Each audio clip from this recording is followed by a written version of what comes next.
अभ्यास प्रश्न विषय गणित कक्षा 11 23-24 का प्रश्न पत्र आप देख रहे हो। ये सेट ए अपन मैं हल करवा रहा हूँ और ये पूर्णांक 80 है। समय 3 घंटे है। जैसा कि आपको मालूम है सभी प्रश्न हल करना है। प्रश्नों के लिए आवंटित अंक उनके सम्मुख अंकित है। 1 से लेकर 5 तक वस्तुनिष्ठ प्रश्न है।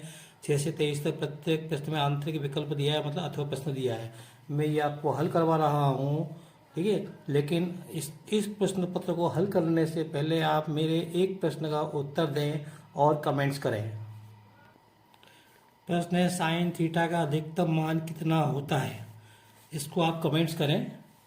अब इसके बाद मैं आपको प्रश्न पत्र हल करवा रहा हूँ। पहला प्रश्न है ए और बी दो समुच्चय हैं। ए में पी अवयव हैं, बी में क्यू अवयव हैं, तो ए क्रॉस बी में कितने अवयव होंगे।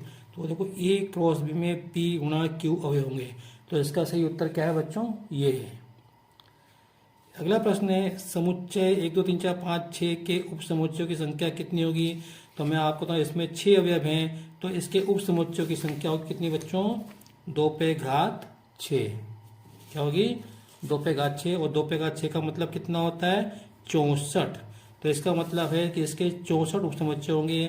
इसलिए ये दूसरे का डी, ये जो है प्रश्न ये ज़्यादा सही है। फिर उसके बाद किसी धन पूर्णांक एन के लिए, धन पूर्णांक एन का मतलब है, एन का मतलब है जीरो, एन का मतलब 0 1 2 3 4 5 6 7 8 9 10 ये।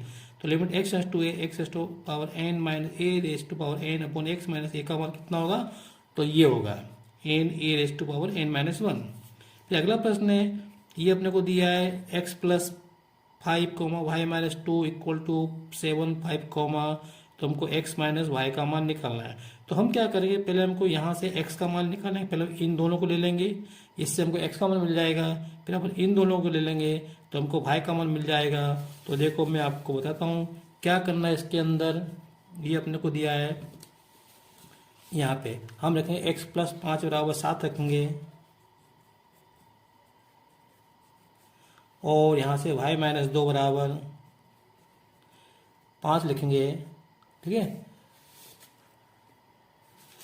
तो हमको ये मिलेगा यहाँ पे, यहाँ से मिलेगा x बराबर 2 मिलेगा, और यहाँ से y बराबर मिलेगा 7। तो x माइनस वाई बराबर बन जाएगा, x का मान कितना 2, y का मान 7, तो -5 ये मिलेगा। तो इसलिए इसका सही उत्तर क्या है, बी, चौथे का बी। अगला प्रश्न, उस रेखा का ढाल जो x अक्ष से 60 डिग्री का कोण बनाती है धनात्मक दिशा में, ढाल से मतलब टेन थीटा का मान कितना होगा यहाँ पे। तो देखो जैसे मैं आपको यहाँ पे समझा देता हूँ कि ये जैसे ये है, यहाँ पे ये x अक्ष है, ये y अक्ष है, तो कोई रेखा इस तरह से कोण बनाती है। तो ये रेखा, ये जो रेखा ये x अक्ष से ये कितने का कोण बना रही है, 60 डिग्री का। तो ढाल से मतलब ये है कि टेन 60 का मान, टेन 60 का मान कितना आएगा, वर्गमूल 3। इसको इंग्लिश में स्लोप बोलते हैं। तो ये इसका सही उत्तर क्या है, ये 5वें का ए। उसके बाद ये प्रश्न दिया हमको 4x प्लस आई 3x माइनस वाई और 3 प्लस आई माइनस 6, जहाँ x और y वास्तविक संख्या है तो y बटे x का मान निकालो। तो इसके लिए हमको x और y का अलग अलग मान निकालना पड़ेगा। तो मैं आपको बताता हूँ कैसे करना।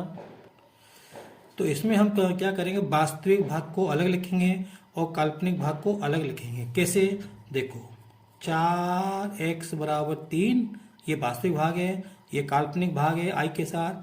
3x माइनस वाई बराबर -6, तो -6। तो यहाँ से मिलेगा x बराबर मिलेगा 3/4, तो हमको x का मान मिल गया। अभी x का मान यहाँ पे रख दो इसके स्थान पे। तो 3 गुणा 3/4 माइनस वाई बराबर -6, तो माइनस वाई बराबर हो जाएगा ये -6, 3 त्रिका 9/4, इधर आएंगे तो माइनस से हो जाएंगे, -9/4। इसको हल करेंगे तो लगता हम 4 आएगा, यहाँ पे 24 आएंगे माइनस के, यहाँ पे -9 आएंगे, 24 9 33, 33/4 ये माइनस के आएंगे, 33/4 माइनस के। तो अब हमको तो ये माइनस भाई बराबर -33/4, तो भाई बराबर हो जाएगा 33/4। अब हमको वाई बटे एक्स निकालना है। तो वाई बटे एक्स बराबर वाई का मान कितना है, 33/4, और बटे एक्स का मान कितना है, 3/4। तो 3/4 लिखा, 4 से 4 कट जाएगा, 33/3, तो ये कितना है, 11 आएगा। तो इसलिए सही उत्तर क्या है यहाँ पे ये आएगा, +11 क्या आएगा। ठीक है, अगला प्रश्न देखते हैं। तो इस तरह से ये आपको जो है इस तरह से, जैसे पहला प्रश्न था सही विकल्प, उसके बाद ये पहले का डी मतलब PQ, दूसरे का D 64 और तीसरे का A NA-1। तो इस तरह से ये आपको इनके उत्तर लिखना है, आपको पूरा प्रश्न उतारने की जरूरत नहीं है। अगला प्रश्न देखते हैं। तो -4 -7 आए का संयुग्मी क्या होगा बच्चों? तो इसका संयुग्मी होगा, ये रिक्त स्थान भरो, यहाँ पे समस्त संख्या -4 -7 आई का संयुग्मी क्या होगा? तो ये होगा -4 + 7 आई, ये संयुग्मी होगा। फिर अगला प्रश्न है, दो रेखाएं समांतर होती हैं यदि और केवल यदि उनके ढाल क्या हो? समान हो। अगला प्रश्न है, लिमिट x → 0 tan x/x का मान क्या होगा? 1 होगा। कैसे आया ये एक अलग बात है। वह क्षेत्र जिसमें किसी असमीका के संपूर्ण हल स्थित हो उसे असमीका का हल क्षेत्र कहते हैं। दो धनात्मक संख्याओं a तथा b का गुणोत्तर माध्य क्या होगा? इसको आप ऐसे लिखोगे, वर्गमूल AB। ये आपको इस तरह से उत्तर लिखना है, वर्गमूल AB रिक्त स्थान में। फिर उसके बाद आएगा a+b⁴n+1 के प्रसार में कुल पदों की संख्या कितनी होगी? n+1। ये दिया, इसमें 1 जोड़ दो तो ये मिलेगा आपको n+2। तो आपको रिक्त स्थान में ये उत्तर लिखना है। जितनी घात होती है उससे एक पद अधिक होता है। ये अगला प्रश्न है, सत्य असत्य किसी असमीका के दोनों पक्षों को समान धनात्मक संख्या से गुणा या भाग किया जा सकता है? हाँ, कर सकते हैं, माइनस से नहीं कर सकते। ठीक है, ऋणात्मक संख्या से नहीं कर सकते। 3 बिंदु A, B और C संरेख होते हैं यदि और केवल यदि AB की ढाल BC के ढाल के बराबर हो। हाँ, तो ये भी कथन सत्य है। फिर उसके बाद x⁴n का अवकलज या अवकलन गुणांक कितना होता है? n x⁴n-, ये जो है कथन सही है। अगला प्रश्न है, आंकड़ों 3, 9, 5, 3, 12, 10, 18, 4, 7 के लिए 21 के लिए माध्यिका ज्ञात करो। देखो, माध्यिका क्या होती है? मध्य वाला पद होता है। सबसे बड़ा पद कितना है? 21। सबसे छोटा पद कितना है? 3। तो इसके बीच में बहुत सारे पद हैं, 12, 10, है ना। तो यहाँ पे ये 18 तो बहुत क्या है, किनारे पर है।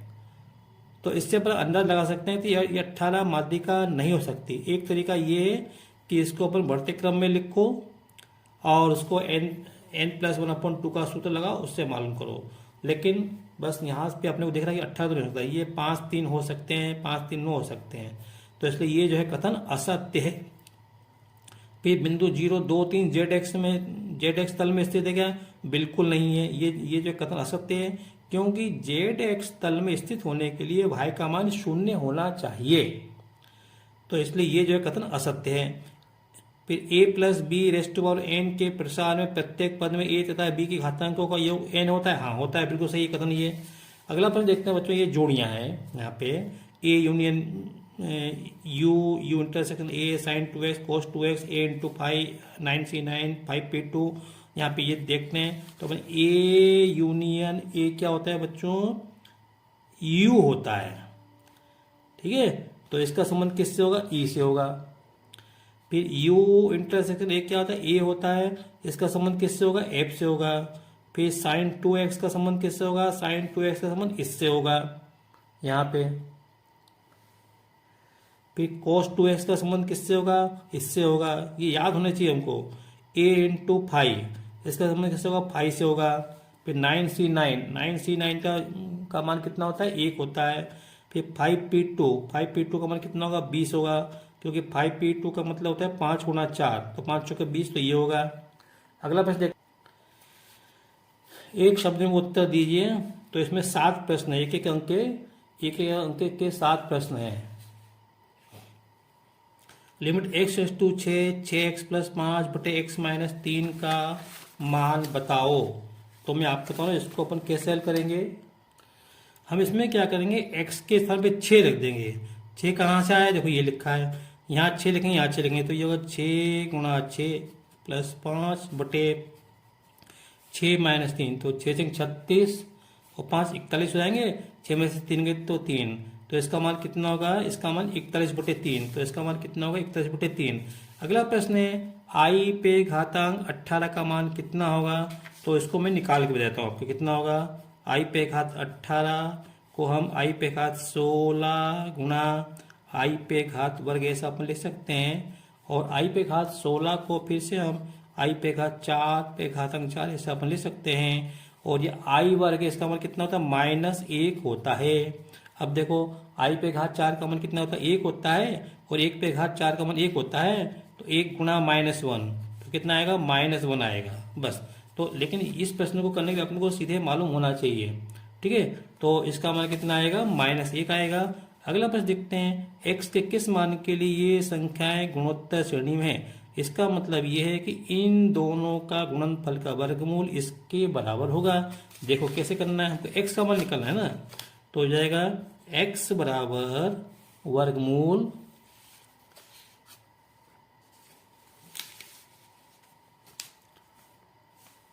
के अंदर क्या आएगा 2/-2/7 गुणा -7/2। तो देखो यहां से क्या होगा, ये 7 से 7 कट जाएंगे, 2 से 2 कट जाएंगे, तो -1 का गुणा -1 में तो प्लस का 1 आएगा, 1 का रूट 1 आएगा, तो x का मान कितना आया देखो बच्चों 1 आया, ये x का मान 1 आया, तो इसलिए यहाँ पे x का मान कितना होगा 1 होगा। समिश्र संख्या -9i + 8 के काल्पनिक भाग का मान कितना है, तो -9 आएगा। इसमें दो रेखा है जिनके ढाल m1 गुणा m2 है, लंबवत है, तो m1 गुणा m2 का मान कितना होगा, m1 गुणा m2 का मान कितना होगा बच्चों -1 होगा। ये आपको -1 होगा, ये आपको उत्तर लिखना है। फिर यहाँ पे निर्देशांक तल अंतरिक्ष को कितने अष्टांशों में विभाजित करता है, तो आपका उत्तर होगा 8। फिर यदि E और F घटना इस प्रकार है कि PE बराबर 1/4, PF बराबर 1/2, PE और F 1/8, तो PE या F का मान कितना होगा। तो इसके लिए सीधा सूत्र है, मैं वो सूत्र आपको बता देता हूँ। तो इसको क्या पढ़ेंगे PE या F, इसको पढ़ेंगे PE और F, ये PE PF। मान रखना यहाँ पे PE का मान कितना दिया 1/4, और PF का मान दिया 1/2 माइनस P इंटरसेक्शन F का मान दिया कितना 1/8। इसको हल करेंगे तो यहाँ पे लघुत्तम कितना आएगा 8 आएगा, यहाँ पे 2 आएगा, यहाँ पे 4 आएगा, यहाँ पे 1 आएगा, 2 4 6 6 में से तो 5, तो 5/8 ये इसका हल होगा। तो इसका जो मान आएगा वो क्या आएगा यहाँ पे 5/8। तो ये आपको करके देखना पड़ेगा, तभी तो इसका उत्तर मिलेगा आपको, ऐसे थोड़ी हो जाएगा। बस बच्चों इस वीडियो में इतना ही, और बाकी प्रश्न मैं अगले वीडियो में आपको हल करवाऊंगा। अगर आपको मेरा वीडियो पसंद आया हो तो लाइक करें, शेयर करें, सब्सक्राइब करें, और जो मैंने आपको प्रश्न बताया था इसके ऊपर आप कमेंट्स जरूर करें, ठीक है। Thank you.